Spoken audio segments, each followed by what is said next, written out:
Hey guys, I'm the Drink Pro. Today we've got a Scotch review with Talisker 10.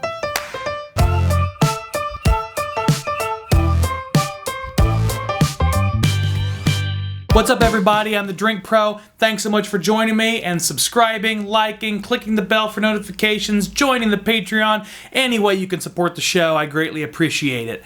I've got a wonderful Scotch today, Talisker 10. Now Talisker 10 is actually distilled on the Isle of Skye. There's only 2 distilleries on that island. Much like the Isle of Scotches, Isle of Skye whiskeys tend to have this smoky, peaty, briny quality to them. A lot of people don't like that flavor, particularly people who have come up through the bourbon world. Sometimes that flavor almost comes out as iodine and medicine, and sometimes it can be very interesting, soft, and smoky. So it's always kind of a crapshoot when you're dealing with those smoky, peaty scotches, how they actually are developed and what the flavor will be, because I do not care for the medicinal iodine, but I can really enjoy the smoky, almost meaty quality of some of the whiskeys. So we'll see how I feel about the Talisker 10. Talisker has several different expressions. This is a budget expression from Talisker. The 10 can be somewhere between $50 and $75 American. Really not that bad when you're talking about the world of scotches, but this was very highly reviewed by a friend of mine. Shout out Josh for the sample. Thank you very much, sir. I'm also repping his glass, the I Drink and I Know Things Whiskey Group glass, so cheers for that. Let's go ahead and give this a nosing, shall we? So, on the nose, you immediately know that it's going to be a smokier scotch. It's got a soft iodine quality. Now, sometimes they can be really sharp iodine, almost medicinal, almost impossible to smell. But on this one, there's this sweet candy note almost.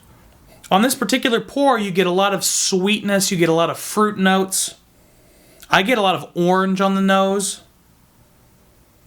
The smoky, peaty nature is almost not there at all.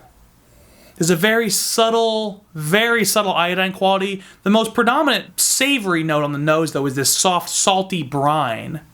You know, this product is made next to the sea, so it's almost reminiscent of that salty sea brine.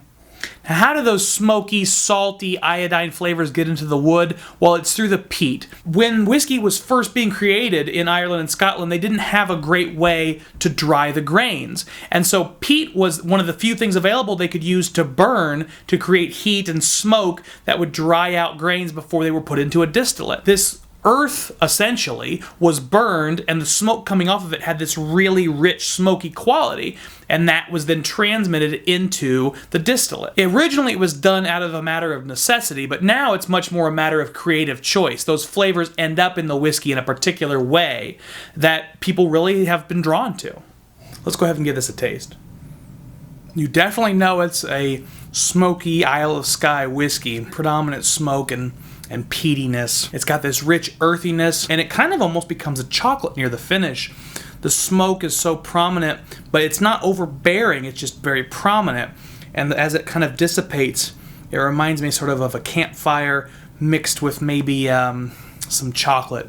It's almost got this s'more-like quality because of the sweetness that I get on the front of the palate and the smokiness and the chocolate on the back. It's like a very, very smoky s'more. The sweetness on this is really soft and wonderful. It's a slightly floral sweetness, maybe like a honeysuckle. It's got this very soft, very subtle honey sweetness, and it just flows directly into this wonderful, earthy smoke that's not overpowering. It doesn't kick you in the ass, but it lets you know it's there. This is undoubtedly a peated whiskey, but in all the right ways. There's sort of a bitter earthiness in the mid-palate on the back of the mouth in this, but it's not unpleasant. The rich, it almost reminds me of that chocolate malted rye on the finish. It's got some really interesting chocolate notes on the finish of this. You know, I'm not pulling a lot of other notes from this, but what is showing up is really nice. If you like a peated whiskey, this thing's like $50 to $75. It's definitely worth checking out.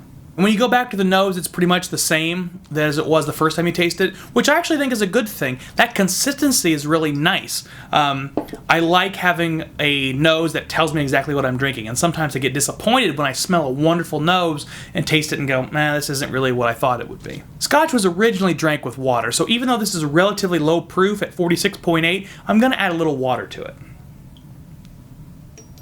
I will say the nose opens up a lot. I get a lot more of that sweet fruit note. The orange is still really prominent. Apple starts to show up. Maybe even like a strawberry. There's hints of berry in there. That smoky, subtle iodine note is still definitely prominent on the nose, but it's much more background after you add some water to it. I don't think I care for the taste as much, though, with the water. The quiet sweetness at the front is almost entirely gone, and it becomes this very narrow smokiness throughout. The finish, that chocolate's all gone. It really mellows everything out. It can open some other things up. There's hints of maybe cinnamon, some other baking spices in there. The journey I was getting originally of the sweetness, the smokiness, then this chocolate note and a nuttiness, that's basically gone now. It's replaced with a much more broad but monotone presentation throughout the palate, which is not my thing. Overall, if you like a peated whiskey, this is definitely a good option. I will say this is not a beginner whiskey. This is not something I would give to someone, say this is your first peated whiskey, here you go. It's got too much happening. It's not a subtle enough peat. But for the value, it's really hard to beat. 50 to 75 bucks for a peated whiskey is not bad at all. And this really hits all kinds of interesting, tasty notes. I keep wanting to come back for more sips. That tells me this is definitely a winner. So I would highly recommend picking this up if you like those peated whiskeys. If you've never tried one before, I'm not sure I would jump right to this point. There are some other more gentle peated whiskeys that I can talk about in the future and review later on. Thank you all for joining me. Thanks again for supporting the show. Keep drinking like professionals, guys, and I'm going to do the same. So cheers.